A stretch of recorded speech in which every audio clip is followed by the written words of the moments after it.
Hello everyone, good morning. তোমরা সবাই কেমন আছো? আশা করি খুব ভালো আছো, সুস্থ আছো। আমরাও ভালো আছি। দেবনাথ ফ্যামিলিতে তোমাদের আরেকবার স্বাগত। আজকে হচ্ছে শুক্রবার আর ঘড়ি কাটাতে বাজে এখন ভোর 6:30 মতো। তো এখন থেকেই ব্লগটা শুরু করলাম তোমাদের সাথে নিয়ে, সঙ্গে নিয়ে। আর আজকে ভোরবেলায় ছাদে চলে এসেছি, তাই ভাবলাম ছাদ থেকেই ব্লগটা শুরু করা যাক। কালকে সন্ধ্যে থেকে একটা ঠান্ডা হাওয়া ছাড়ছিল, রাতে কিন্তু ভালোই বৃষ্টি হয়েছিল। বৃষ্টির পরের দিন ভোরবেলার এরকম দৃশ্য তোমাদের সাথে না শেয়ার করে পারি বলো তো? একদম মনোরম দৃশ্য, জানো তো, ভীষণ ভালো লাগছে। একদম মেঘে চাপা পড়ে রয়েছে সূর্যদেব আস্তে আস্তে মেঘটা সরছে আর সূর্যদেব উদয় হচ্ছে। কি যে ভালো লাগছে তোমাদের বলে বোঝাতে পারবো না। সকালবেলা ওদিকে আমি জিরা ওয়াটার ফুটিয়ে রেখে চলে এসেছি খাবো, তার আগে আমি ভাবলাম একটু ছাদ থেকে ঘুরে আসি। আজকে সকালটা ভীষণ ভালো লাগছে। দেখাই, দেখো সবে সূর্য উঠছে, একদম মেঘের ফাঁক থেকে দেখা যাচ্ছে। কি ভালো লাগছে সকালটা না, আজকে ভীষণ ভালো লাগছে।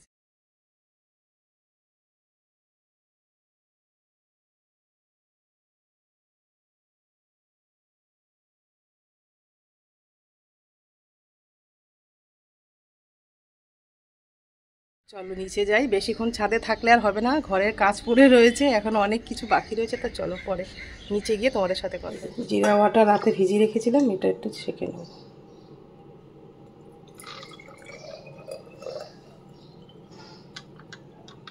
দেখো আমার জিরা ওয়াটার কিন্তু একদম রেডি হয়ে গেছে। এটা প্রত্যেক দিন মর্নিংয়ে কিন্তু আগে খেতাম। কদিন এই জ্বর সর্দি কাশি গেল না, কদিন একটু অফ হয়ে গেছিলো জানো তো, সেই থেকেই শরীরটা আবার মানে অন্যরকম লাগছে। মানে আমার কিন্তু কোনোদিন অম্বল হয় না, বুক জ্বালা করে না। ইদানিং দেখছি বিকেলবেলা করে একটুখানি বুক জ্বালা করছে, গলাটা জ্বালা করছিল, মানে কেমন একটা অস্বস্তি লাগছে। তারপর একটু গ্যাসেরও সমস্যা হচ্ছিল। ওই জন্য আজকে থেকে মর্নিংয়ে কিন্তু জিরা ওয়াটারটা আবার আজকে থেকে শুরু করে দিলাম। এটা প্রত্যেক দিন খেতে হবে। গ্যাস অম্বল অ্যাসিডিটির সমস্যা থাকলে না, জিরা ওয়াটারটা মর্নিংয়ে খাওয়া ভীষণই ভালো জানো তো। খেয়ে একটু জানলাটা খুলে ওখানে দাঁড়িয়েছিলাম, এখন একটা হালকা ঠান্ডা হাওয়া আসছে না, মানে ওখানটায় দাঁড়িয়ে থাকি জানো তো। কিন্তু দাঁড়িয়ে থাকলে তো আর সংসার চলবে না, সেই জন্য কাজবাজগুলো তো করতে হবে, বেলা হয়ে যাচ্ছে। সেই জন্য দেখো ঘরটা একটু ঝাড় দেওয়া ছিল সকালবেলা, এখন একটু মুছে নিলেই ব্যাস সকালের অন্তত কাজটা কমপ্লিট হবে আর কি। তারপরে সামনে যাব, তারপরে পুজো সারবো। সকালের যা রুটিন প্রত্যেক দিনই আমাদের মতন হাউসওয়াইফদের একই রুটিন। সকালবেলা ঘুম থেকে ওঠো, ঘরের কাজ সারো, স্নান করো, পুজো দাও, ছেলে মেয়ের জন্য ব্রেকফাস্ট বানাও, তারপরে দুপুরে রান্না বান্না। এই হচ্ছে আমাদের মেয়েদের জীবন। তা চলো, জীবনটা তো খুব ভালোই আছে, ভগবানকে ডাকি যেইভাবেই বাকি জীবনটা যদি পার করতে পারি না, এতেই হবে জানো তো। বেশি কিছু চাই না, বেশি কিছু চাহিদাও নেই আমার মধ্যে।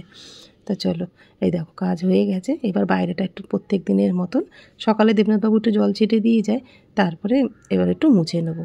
ওই বাড়ি থাকতে তো ওই দুয়ার ধারে পুরো জল ঢেলে দিতাম জানো তো, কিন্তু নিজের বাড়ি আর ফ্ল্যাটের মধ্যে থাকা অনেকটাই কিন্তু পার্থক্য, যেন এখন বুঝতে পারি নিজের বাড়িই হয়। আর ফ্ল্যাট তো সব মানে যেইটুকু আমি মধ্যে থাকি সেইটাই হচ্ছে আমার, তার বাইরে কিন্তু কোনোটাই আমার না। ওই জন্য দুয়ার ধারে জলটা দিতে পারি না, কিন্তু জল দেওয়া সকালবেলা ভীষণ ভালো জানো তো। সকালে দুয়ার ধারে মানে জল ঢেলে পুরো ধুইয়ে দিতে হয়। আমি যেটা ওই বাড়িতে করতাম সেটা এখানে তো পারি না, ওই জন্য একটু দুয়ার ধারটা প্রত্যেক দিনই সকালবেলা করে মুছে নিই। তা চলো, মোটামুটি ঘরটা মোছা হয়ে গেছে, এবার গিয়ে তোমাদের সাথে পরে কথা। প্রত্যেক দিনের সকালের ব্রেকফাস্টের সঙ্গী হচ্ছে ডিম। ডিম ছাড়া কিন্তু সকালের ব্রেকফাস্ট আমরা ভাবতেই পারি না। ডিমে আছে প্রোটিন, ভিটামিন ডি আর গুড ফ্যাট। সেই ডিম সঠিক পদ্ধতিতে বয়েল করা আমাদের পক্ষে একটু চাপই হয়ে যায়, তাই তোমাদের সামনে নিয়ে চলে এসেছি আগারোর গ্র্যান্ড এগ বয়লার এবং পোচার।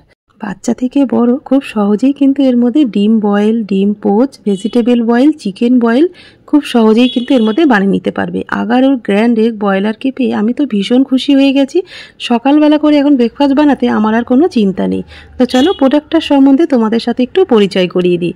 প্রথমেই দেখতে পেলে একটা ফাইবারের কভার দেওয়া রয়েছে, তারপরে আমার হাতে যেটা দেখছো ট্রেটা, ওই ট্রেটার মধ্যে কিন্তু একসাথে তোমরা 8খানা ডিম বয়েল করে নিতে পারবে। আর একটা ব্ল্যাক কালারের যেটা হাতে দেখছো ওটা হচ্ছে পোচার, 4খানা পোচ কিন্তু খুব সহজেই একসাথে বানিয়ে নিতে পারবে। আর যেটা দেখছো একটা মেজারমেন্ট কাপ আছে, এই কাপটা মেপেই কিন্তু সব জল তোমাকে পরিমাপটা বুঝে কিন্তু দিতে হবে। তার নিচে ঠিক একটা ঢাকনা দেওয়া, একটা পিন দেওয়া রয়েছে। এই পিনটা কি করবে, কি কাজে ব্যবহার করবে তোমাদের সাথে একটু পরে শেয়ার করছি। তারপরে দেখো ওর মধ্যে একটা ম্যানুয়াল কার্ড রয়েছে, সেটা পড়ে কিন্তু তোমরা খুব সহজেই জানতে পেরে যাবে যে এর মধ্যে কি করে তোমরা ব্যবহার করবে আর কি কি ফাংশন দেওয়া রয়েছে। তারপরে তোমাদের একটা ওয়ারেন্টি কার্ড দেখালাম, ওই কার্ডটাও তোমরা সব কিছু কিন্তু বক্স খুললেই পেয়ে যাবে। তারপরে দেখো একটা কারেন্টের এরকম প্লাগ দেওয়া রয়েছে, এটা কিন্তু যথেষ্ট বড়, খুব সহজেই সব জায়গায় কিন্তু সেট হয়ে যাবে। তা চলো তোমরা এখানে কি কি বানাতে পারবে তোমাদেরকে একটু বলে দিই। তোমরা কিন্তু এখানে 3 ধরনের ডিম বয়েল করতে পারবে, সফট, হার্ড আর মিডিয়াম। এক এক বাড়িতে না এক একজনের ব্রেকফাস্টে এক এক রকম ফরমাইশ থাকে। কেউ বলে ডিম বয়েল খাবো, কেউ বলে ডিম পোচ খাবো, কিন্তু তোমাদের আগারোর গ্র্যান্ড এগ বয়লার তোমাদের সবার সমস্যার সমাধান কিন্তু একসাথেই করে দিতে পারবে। তা দেখো 8খানা ডিম কিন্তু আমি একসাথে সেদ্ধ বসিয়ে দিয়েছি। আর যেই পিনটার সম্বন্ধে তোমাদেরকে বলছিলাম যে একটু পরে শেয়ার করব, সেই পিনটা দিয়ে কিন্তু ডিমের একটা নিচের অংশ একটু ছিদ্র করে দেবে। তাহলে দেখবে ডিমটা যখন তোমরা বয়েল করবে সেটা কিন্তু একদমই ফেটে যাওয়ার ভয় থাকবে না। তোমরা যেরকম ডিম খেতে চাও সেরকম বসাবে আর শুধু টাইমটাকে সেট করবে। সফট ডিম বয়েল খেতে চাইলে এখানে কিন্তু সময় লাগবে 8 মিনিট আর জলের পরিমাণ লাগবে 35 ml। আর যদি তোমরা মিডিয়াম ডিম বয়েল খেতে চাও তার ক্ষেত্রে কিন্তু সময় লাগবে তোমাদের 11 মিনিট সময় লাগবে, আর জলের পরিমাণ কিন্তু 60 ml দিতে হবে। আর যদি তোমরা হার্ড মানে শক্ত ডিম বয়েল খেতে চাও, মানে ফুল বয়েল ডিম খেতে চাও, সেখানে কিন্তু তোমাদের সময় লাগবে 15 মিনিট আর জলের পরিমাণ দিতে হবে 85 ml মতন। তা দেখো আমার কিন্তু খুব সুন্দরভাবে ডিম বয়েল হয়ে গেছে। তোমাদেরকে ছাড়িয়ে দেখিয়ে দিচ্ছি কতটা সুন্দর আর কতটা তাড়াতাড়ি কিন্তু আমার ডিমটা বয়েল হয়ে গেছে। আর ডিম কিন্তু একটুও ফেটে যায়নি। তা দেখো এবার আমি কিন্তু পোচ বসাবো এর মধ্যে। 4খানা ডিম পোচ কিন্তু একসাথেই কিন্তু খুব সহজে হয়ে যাবে। বসানোর আগে শুধু তোমরা একটু তেল ব্রাশ করে নেবে যাতে ডিম পোচটা লেগে না যায় নিচে। তা দেখো আমি কিন্তু 2 রকমের ডিম পোচ বানাচ্ছি। এমনি তোমরা যে কোনো ধরনের কিন্তু ব্রেকফাস্ট তোমরা এর মধ্যে খুব সহজেই বানিয়ে নিতে পারবে। আগারোর গ্র্যান্ড এগ বয়লার আমি এনে তো আমি ভীষণ খুশি হয়ে গেছি। এতদিন ভাবছিলাম যে এটা কেন নিয়ে আসিনি। এটার একটা জিনিস থাকলেই আমাদের রান্নাঘরে গৃহিণীদের কাজকে কিন্তু অনেকটাই সহজ করে দেবে। আগের দিন রাত্রে থেকে আমরা চিন্তা করতে থাকি সকালের ব্রেকফাস্ট কি বানাবো। এখন থেকে আর কোনো চিন্তা নেই, কোনো ভাবনা নেই। আগারোর গ্র্যান্ড এগ বয়লার থাকলেই কিন্তু তোমার সব সমস্যার সমাধান করে দিতে পারবে। তা দেখো ডিমটা কত সুন্দর বয়েল হয়ে গেছে আর কোনো রকম কিন্তু ফেটেও যায়নি, কিচ্ছু হয়নি। কত সুন্দর, কত সহজভাবে কিন্তু তোমরা ডিম বয়েল করতে পারবে। তোমাদেরকে একটু কেটে দেখিয়ে দিই কত সুন্দর, দেখো কত মানে ভালোভাবে বয়েলটা হয়ে গেছে। এরকম কিন্তু আমরা গ্যাসে বসালেও কিন্তু বয়েল এরকম করতে পারি না। আগারোর গ্র্যান্ড এগ বয়লারের সবচেয়ে প্লাস পয়েন্ট কোনটা জানো তো, যেটাতে আমার মন কেড়ে নিয়েছে জানো তো, প্রোডাক্টটা ভীষণ পছন্দ হয়েছে ওই একটা জিনিস। কেন বলো তো, আমাদের মতন হাউসওয়াইফরা রান্না করতে গেলেই গ্যাস বন্ধ করতে কিন্তু আমরা সবসময় ভুলে যাই। দুধ বসিয়ে আসলে গ্যাস বন্ধ করতে ভুলে যাই, ভাত বসিয়ে আসলে গ্যাস বন্ধ করতে ভুলে যাই, ভাতের ফ্যান পরে দুধ পরে গ্যাসটা তো নোংরা হয়। তার থেকে বড় কথা কি বলতো, গ্যাসের অনেকটা খরচাও আমরা করে ফেলি মাস গেলে। কিন্তু এগ বয়লারে তুমি যদি কিছু ডিম বসাও বা ভেজিটেবল বসাও না, সে কিন্তু তার কাজ করতে কিন্তু একদমই ভুলবে না। সে কিন্তু সময় মতন সুইচটা বন্ধ হয়ে যাবে তোমার যদি ডিম বয়েল হয়ে যায়। জানো তো, এটা অটোমেটিকলি তুমি ডিম বসালে যেই পরিমাণে মাপটা হিসাবে যদি তুমি জল দিয়ে ডিমে বসাও, তাহলে কিন্তু তোমার ডিমটা বয়েল হয়ে অটোমেটিক কিন্তু সুইচ অফ হয়ে যাবে। সে কিন্তু তার কাজটা করেই যাবে। তুমি ভুলে যেতে পারো, সে কিন্তু তোমার একদমই ভুলতে দেবে না। তো হলো না বলো তো প্লাস পয়েন্ট? তা আমার তো ভীষণ পছন্দ হয়েছে, আমি এনে তো ভীষণ খুশি হয়ে গেছি। তা দেখো ডিম সব কিছু বয়েল পোচ আমার হয়ে গেছে। এবার ভেজিটেবল আমি কিছু ওর মধ্যে বয়েল করতে দিয়ে দিলাম। আমি আজকে চিকেনটা দিইনি, চিকেনটা করে তোমাদেরকে অবশ্যই একদিনকে শেয়ার করব। আমি তো অ্যামাজন থেকে পারচেস করে আমি ভীষণ হ্যাপি হয়ে গেছি। তোমরা যদি এখনও আগারোর গ্র্যান্ড এগ বয়লার এবং পোচার যদি অর্ডার করে না থাকো, চটজলদি যাও অ্যামাজনে গিয়ে এটা অর্ডার করে ফেলো। ভীষণ কাজের জিনিস। কত সহজেই দেখো ভেজিটেবলগুলোকে আমি বয়েল করে ফেললাম। ভেজিটেবলের মধ্যে একটু বিট লবণ আর একটু গোলমরিচের গুঁড়ো দিয়ে একদম একটা ভেজিটেবল স্যালাড কিন্তু আমি রেডি করে ফেলেছি। এর মধ্যে যদি তোমরা একটু চিকেন বয়েল করে দিতে পারো, রাতের ডিনারটা কিন্তু একদম জমে যাবে। তা দেখো কত সহজে একদম তুড়ি মেরেই কিন্তু আমি এতগুলো খাবার একসাথে রেডি করলাম। আবার রান্নাঘরে কোনো রকম বাসনও কিন্তু আমার পরিষ্কার করতে হলো না। প্রত্যেকটা খাবারের মধ্যে কিন্তু খাবারের উপকারিতা থাকে। অন্য কিছুর মধ্যে যখন আমরা ভেজিটেবল চিকেন বয়েল করি, তার জলের সাথে কিন্তু তার উপকারিতাটা নষ্ট হয়ে যায়। কিন্তু আগারোর গ্র্যান্ড এগ বয়লারে যে তোমরা সব কিছু বয়েল করতে পারো, খুব সহজেই খাবারটাও সে বয়েল হয়ে যাচ্ছে আর কোনো রকম খাবারের উপকারিতাটাও নষ্ট হচ্ছে না। তোমাদের যদি কোনো রকম বুঝতে অসুবিধা হয়, তোমরা ম্যানুয়াল কার্ড থেকে ডিটেলসে দেওয়া রয়েছে, খুব সহজভাবে কিন্তু বুঝে যাবে। আমি লিঙ্কটা ডিসক্রিপশন বক্সে দিয়ে রাখবো, তোমরা চাইলে ওখান থেকে চেক আউট করো।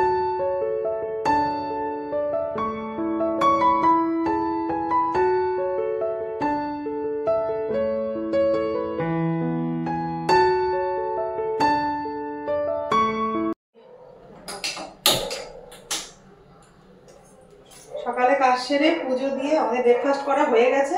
রান্নাঘরে চলে এসেছি, রান্না করব। আর হাতে তো লাউ দেখছো, লাউ দিয়ে একটা নতুন রেসিপি তোমাদের সাথে আজকে শেয়ার করব। তার জন্য এখানে মাছও নিয়ে নিয়েছি, ছোট মাছ। সেদিনকে মোরলা মাছ এনেছিল, কিছুটা রেখে দিয়েছিলাম, সেটা দিয়ে আজকে লাউ দিয়ে একটা দারুণ রেসিপি তোমাদের সাথে শেয়ার করব। তার জন্য দেখো গ্যাসটা ধরে দিলাম, কড়াই বসিয়ে দিয়েছি। কড়াইয়ের মধ্যে দিয়ে দেবো জল।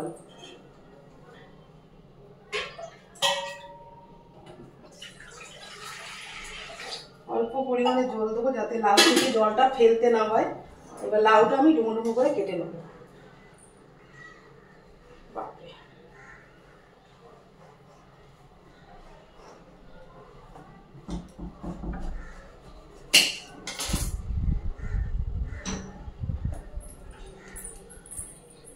লাউটা ডুমো ডুমো করে কেটে নেবো। এবার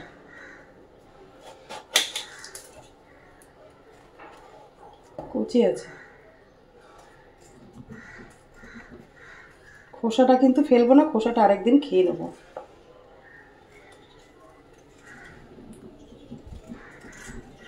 যা হাওয়া ছেড়েছে গ্যাস নিভে যাচ্ছে। তোমাদেরকে একবারটা দেখিয়ে দিই।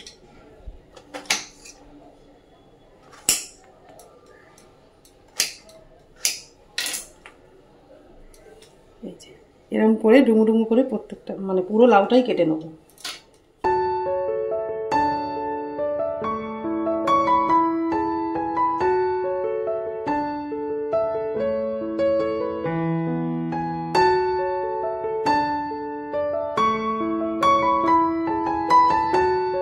দেখো সমস্ত কিছু কিন্তু এখানে রেডি করে নিয়েছি। লাউ, কাঁচা লঙ্কা, আর এই যে মোরলা মাছ, আর এই যে পোস্ত বাটা। এটা কিন্তু আমি আগের দিন বেটে রেখেছিলাম, আর সরষের তেল দিয়ে রেখেছি বেশি করে। বেশি করে সরষের তেল দিয়ে রাখলে পোস্ত কিন্তু একদমই নষ্ট হয় না, আর পোস্তর ঝাঁঝও কিন্তু চলে যায়। বানাবো হচ্ছে লাউ মোরলার পোস্ত।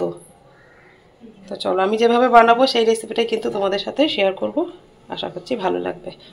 আর এদিকে কিন্তু কড়াইতে জল একদম ফুটে গেছে। এবার লাউটা একটু জলটা ঝরিয়ে দেবো। 4টে কাঁচা লঙ্কা লাউটা জলের মধ্যে দিয়ে দেবো। লাউটা ভালো করে সেদ্ধ করে নেবো। আর এর মধ্যে শুধু দেবো কিন্তু নুন, অল্প একটুখানি নুন দিয়ে দেবো।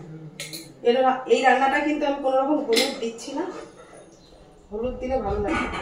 হলুদ ছাড়াই কিন্তু আজকে লাউ মোরলার পোস্ত বানাবো।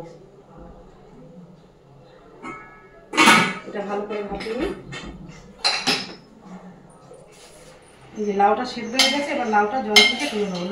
লাউ সেদ্ধর জলটা কিন্তু একদম ফেলবো না, পরে যদি রান্নায় লাগে সেটা আমি করে দেবো। আর আমি কীভাবে রান্না করছি সেটা তোমাদের সাথে পরে একটু দেখাচ্ছি। এটা আগে না, লাউটা তো আমার সেদ্ধ হয়ে গেছে। দেখো কড়াই বসিয়ে দিয়েছি ধুয়ে, কড়াইটা গরম হয়ে গেছে। কড়াইয়ের মধ্যে দিয়ে দেবো কিন্তু সর্ষের তেল। সর্ষের তেলটা এখানে অল্পই দেবো, কেন পোস্তর মধ্যে কিন্তু অনেকটাই তেল দেওয়া রয়েছে।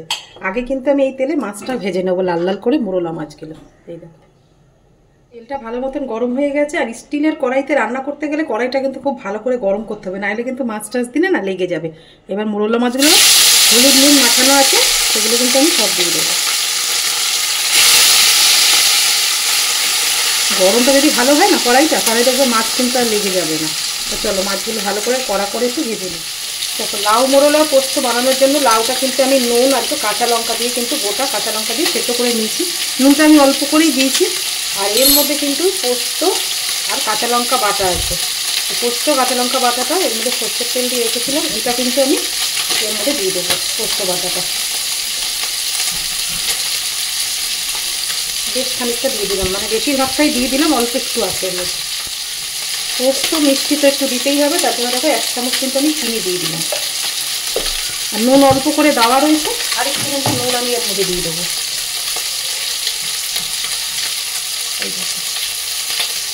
কোনো হলুদ দিচ্ছি না, কিন্তু একটু দেখতে ভালো লাগার জন্য কিন্তু একটু লঙ্কার গুঁড়ো আমি এর মধ্যে অ্যাড করে দিলাম। এবার ভালো করে পোস্ত, তোমার লঙ্কার গুঁড়ো, লাউ সব কিছু ভালো করে একটু মেখে নিই। এর মধ্যে কিন্তু সাদা তিল বেটে দিলেও কিন্তু খুব ভালো লাগবে। আমার কাছে সাদা তিলটা এখন এই মুহূর্তে নেই, তো ওই জন্য আমি এটা দিলাম না।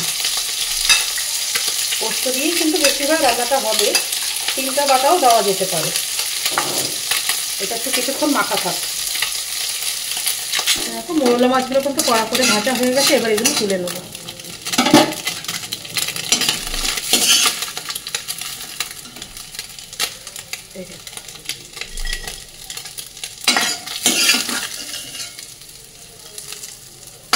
ভাজা হয়ে গেছে, তুলে নিয়েছি। এবার ওই তেলের কড়াইয়ের মধ্যে না আমি আরেকটু সর্ষের তেল দিয়ে নিয়েছিলাম। তারপরে দেখো শুকনো লঙ্কা দুটো মাঝখান থেকে কেটে দিয়ে দিলাম।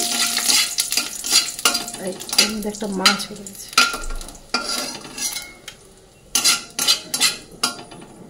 এর মধ্যে দিয়ে দেবো কালো জিরে। কালো জিরে আর শুকনো লঙ্কাটা ভাজা ভাজা হয়ে গেছে। লাউ, পোস্ত, তারপর তোমার কাঁচা লঙ্কা বাটা সব কিছু মশলা দিয়ে যে লাউটা মেখে রেখেছিলাম এটা কিন্তু এবার দিয়ে দেবো। দিয়ে এটা ভালো করে পোস্তটা লাউ দিয়ে ভালো করে তেলের মধ্যে কষিয়ে নিয়েছি। এবার ভেজে রাখা মোরলা মাছগুলো ওপর থেকে দিয়ে দেবো।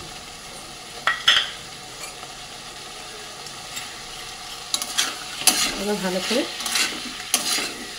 নেড়ে নেব। আর একটু 5 মিনিট মতন কষিয়ে নিই, তারপরে আমি যে জলটা রেডি করেছি সেই জলটা দিয়ে দেবো। পোস্ত দিয়ে বেশি কিন্তু কষানোর প্রয়োজন নেই, মোটামুটি যেটুকু কষিয়ে নেওয়ার আমার হয়ে গেছে।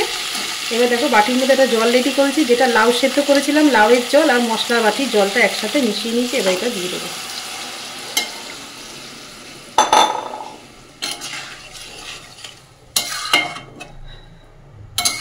ব্যাস, এবার একটু ঢেকে দেবো রান্নাটা। এটা কিন্তু আমার রেডি হয়ে গেছে, লাউ মোরলার পোস্ত। আমি গ্যাসটা কিন্তু অফ করেও দিয়েছিলাম। দেখো দেখতে কি ভালো লাগছে।